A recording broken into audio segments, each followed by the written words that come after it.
don't know. Well, it's too cold for bikes, so this is my 91 3/4 ton Chevy Suburban.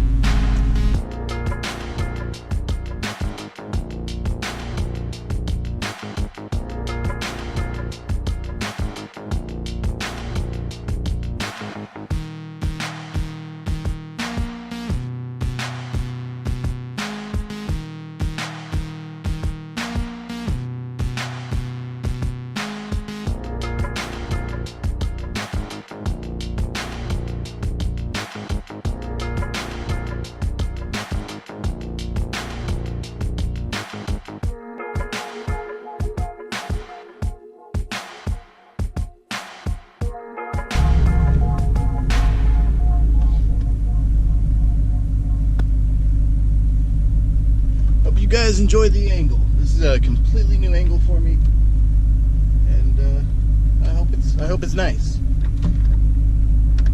I was gonna have my Canon on my face, but I couldn't figure out how to mount it anywhere,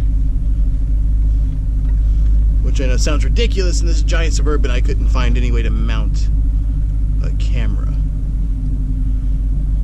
Whatever. Moisture builds up in the brakes. Now, I don't normally wear glasses when I ride, but I do when I drive. So it feels weird. I hope you can hear me. This vehicle is a lot louder than, you know, my Grand Am, but it's a lot cooler too. By the time this video goes up, 2017 is over. And honestly, good riddance. This year has been like a kick in the jaw. Just to clarify, that's not to say that my life is somehow any harder than anyone else's or anything like that. Because I don't claim it to be. Like, but everyone has struggles. Everyone has tough times. So I'm not trying to claim like I've got it the worst off, because, you know, I got things to be grateful for. I know that. But sometimes this stuff just it eats at you. I mean, but you know, it wasn't all bad. When I started 2017, you know, it's whatever. Life was moving, doing normal things. My brother got a motorcycle, so I finally had someone to ride with. And then he wrecked it on the highway doing 70. You know, which, I mean, I act like that's my struggle, but it's his struggle, plain and simple. Yeah, he wrecked doing 70 miles an hour on the highway, but it's not all bad. You know, he walked away with just some like road rash and a dislocated shoulder. Not bad for falling on the ground at 70 miles an hour. So, you know, grateful. So we let that roll off the bat. That's bad stuff happens, whatever. Then I get injured at work, and because of this very shady company, they decided to fire me. So I had to, you know, take him to court. That's not important. So I get injured, and on top of that, I lose my job.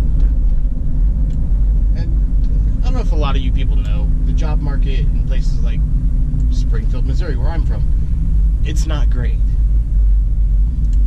It's run by a lot of these temp staffing services, and they control pretty much the whole job market, except for, you know, high-skilled positions. I'm not high-skilled. I have my GED. I had to drop out of high school so I could pay my parents' bills. So, I mean, that's whatever. So I'm not a high-skilled worker. I've been a mechanic professionally, and I've done siding, I've done remodeling, a lot of labor stuff. So I'm not unskilled. I'm just not, you know, what most of the working class is looking for, or what the job market's looking for. But, you know, whatever. Times are hard for everyone. Money's short. I'm still here. I still live in my house. Whatever. Let it roll on the back. Or off the back, as it were. Then I wrecked my motorcycle.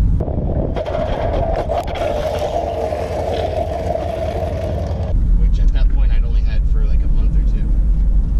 That sucked. But you know what? It wasn't that bad. The damage was so insignificant. It was just a bar that was there for, it's a highway bar, which is just, it's there to protect the bike.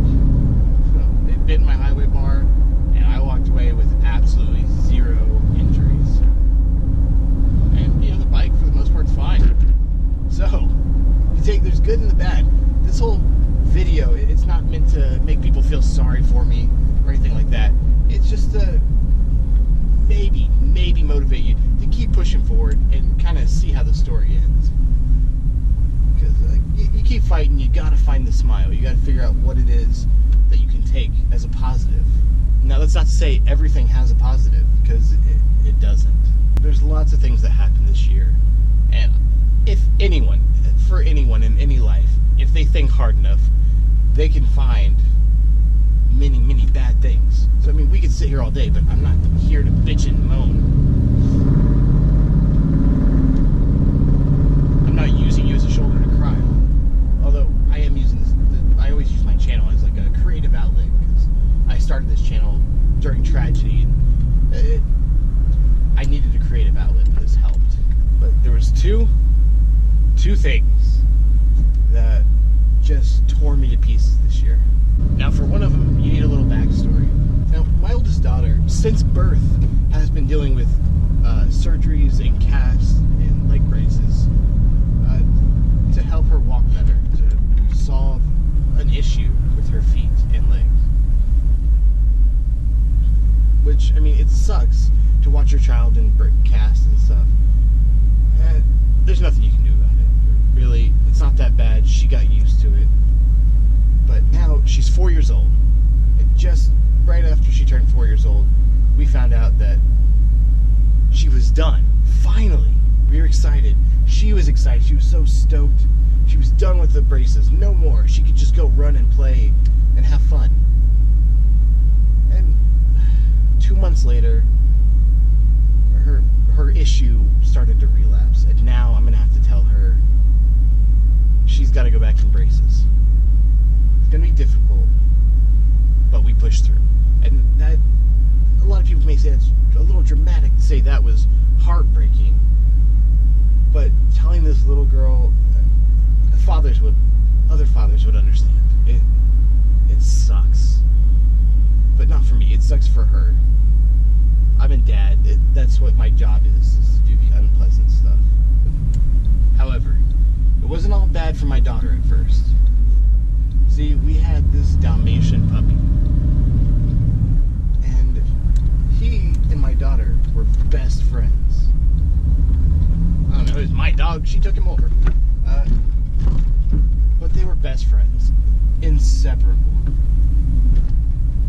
And almost to the day, seriously, traffic, come on. Almost to the day that he turned 1 year old, someone killed him. Well, murder is a more accurate term. They poisoned him. And I frantically called vets, and no one would answer. And when I finally got someone to answer, they're like, come in at 10 a.m. And he died at like 7:30 in the morning. He was just a puppy, right at a year old. And he's my best friend. To this day, 5 months later, my daughter still asks about her best friend. 5 months. And it's amazing how someone who I only knew for a year, Wade, my puppy, I only knew him for a year, how much it can affect you. I don't know, I have a pretty strong connection to animals. I'm not great with people, I'll admit it. But I love me some animals, and that almost emotionally crippled me. And again, don't feel sorry for me.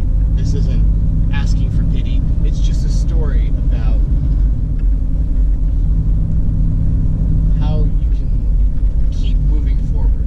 Now, I know today's story wasn't the heart-wrenching tale of Old Yeller or the triumphant story of Rocky 2? I don't know. But it's not meant to be. It's our story. My family's true story of 2017.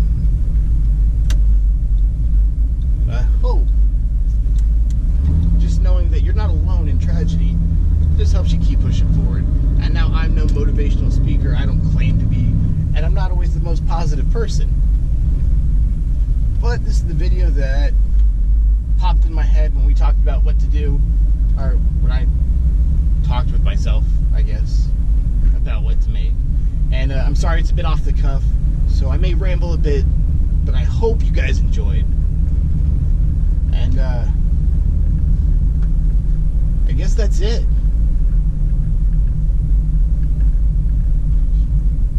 And just for shits and giggles, let's throw some cinematic that I hopefully have on my computer.